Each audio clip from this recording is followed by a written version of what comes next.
Puwede niyo po ba kaming i-guide sa kung ano uli ang basis sa pagde-determine ng minimum wage? Sa atin pong pagde-determine ng minimum wage, tayo po ay guided, ang atin pong mga regional boards ay guided by 10 criteria for minimum wage determination, and we can actually group them into three. The first, as I mentioned a while back, is about the needs of workers and their families. The second is about the employer's capacity to pay. And the third is the requirements of economic development.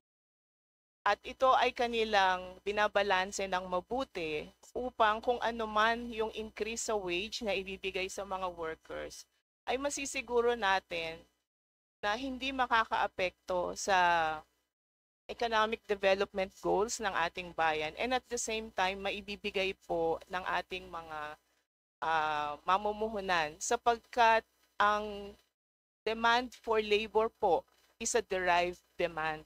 So kung wala pong trabaho, kahit ho gaano kataas yung iset natin na minimum wage, hindi rin po ito mabibigay kung wala hong mga kumpanya or mga maliliit na negosyo na mag-eempleyo po sa kanila.